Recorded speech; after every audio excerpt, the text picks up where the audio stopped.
सरस्वती जी और उनकी बहू रश्मि के बीच एक दिन बहस छिड़ जाती है। आखिर किसका काम ज्यादा आसान है, बहू का या सास का? माँ जी, सास को काम ही क्या है, आपके सारे काम उंगलियों पे तो हो जाते हैं। कुछ भी। हाँ, हिसाब तो उंगलियों पे ही हो जाता है ना। अरे बेटा, ऐसा सिर्फ अभी लगता है। जो मुझे करना पड़ता है ना, वो तुझे करना पड़े तो समझ आएगा कि असली काम का पहाड़ कैसा होता है। ठेले बराबर वजन भी नहीं है आपके काम में, और बात पहाड़ों के वजन की कर रही हैं आप। तू ऐसा करती ही क्या है घर में बेटा, ये तो बता मुझे। मैं थोड़ी ना कुछ करती हूँ, सब जादू से हो रहा है इस घर में। अरे एक दिन मेरा काम करोगी तो समझ आएगा। Okay okay, shut up. कल से मैं घर के काम करूंगी और तू मेरी जगह हर चीज का हिसाब रखना, ठीक है? ठीक है, ये भी कर लेते हैं। ये सास बहू की डील के बारे में रश्मि के पति अमन को नहीं पता था और ना ही अमन के पिताजी सुरेश जी को। पर गेहूं के साथ साथ जैसे घुन भी पिस जाता है, ये दोनों भी पीसने वाले थे। सुबह अमन उठकर रेडी होता है ऑफिस जाने के लिए, तो पता है उसके कपड़े नहीं निकले हुए हैं। अरे रश्मि, तुमने मेरे कपड़े नहीं निकाले? अपनी माँ से पूछो ना, उन्हीं का काम है ये। अमन अपनी माँ के पास जाता है। अब मेरे कपड़े आज आप देने वाले हो क्या माँ?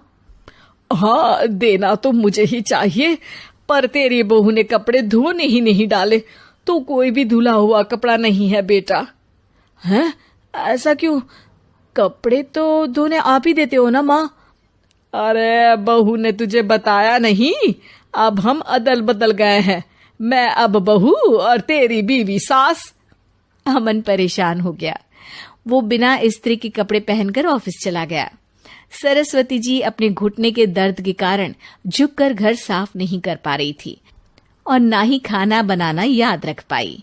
उधर रश्मि पहले ही दिन घर की चाबी घुमा चुकी थी और 300 रुपए का हिसाब अलग नहीं मिल रहा था।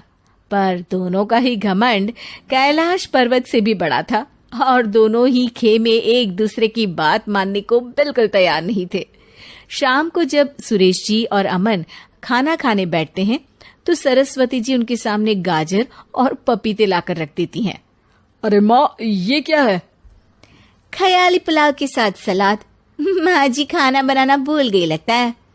अरे एक एक चमन्नी का हिसाब है मेरे पास, खाना बनाना कैसे भूल जाऊंगी? ये तो मैंने पढ़ा था कि फल फ्रूट खाने से सेहत अच्छी रहती है, इसीलिए ये ले, एक फल खा ले।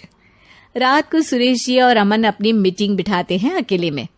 बाबूजी, इनकी लड़ाई के कारण ना हमें ठीक से खाना मिल रहा है, उल्टा घर के सारे काम रुक गए हैं। हाँ बेटा, 2 भैंसों की लड़ाई में बेचारे खेत के पौधों का भी नुकसान हो रहा है। पर पापा, क्या बताऊं आपको, मैंने माँ को इस महीने की 2 तारीख को बिजली के बिल के पैसे दिए थे।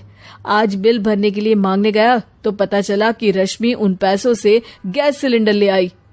अच्छा, तो सिलेंडर के पैसों का क्या हुआ? अब सिलेंडर के तो कोई पैसे नहीं थे बाबूजी, हमारे घर पर गैस की पाइपलाइन लगी है ना। बेटा, इन दोनों का कुछ करना पड़ेगा, नहीं तो अपने घमंड के चक्कर में पूरा घर बर्बाद कर डालेंगे ये दोनों। अमन और सुरेश जी काफी सोच विचार के बाद एक निष्कर्ष पर पहुंचते हैं। रात ही को दोनों अपनी पत्नियों की अलमारी से नई साड़ी निकालते हैं और सुबह जब रश्मि और सरस्वती जी उठते हैं तो देखते हैं कि दोनों पति साड़ी पहनकर चढ़ाव पर सब्जियां काट रहे हैं। अरे ये सब क्या हो रहा है? क्या हो रहा है मतलब? हाँ, आप दोनों अदल बदल हो सकते हो तो हम क्यों नहीं? अरे क्या मतलब? नहीं नहीं, मेरी भी बचपन से किसी की बहू बनने की इच्छा थी, तो आज से सरस्वती तुम बड़ी बहू, मैं मिडल बहू और अमन छोटी बहू। अरे लेकिन सब घर पर बैठ जाएंगे तो कमाएगा कौन? ये घर कैसे चलेगा? अब वो तो भैया या बाकी लोग जाने, अब हमने भी अदल बदल कर ही लिया है तो कुछ नहीं हो सकता।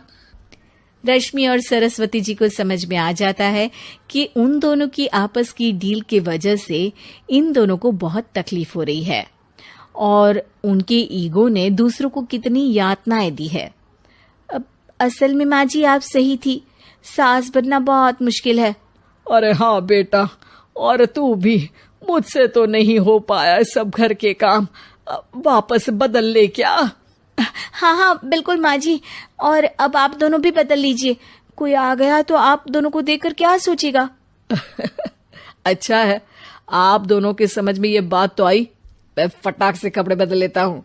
अरे रुक जा बेटा, एक फोटो ले लेती हूँ तेरी, मेरी बेटी होती तो तेरे जैसी ही दिखती साड़ी में। और मेरा फोटो नहीं लोगी?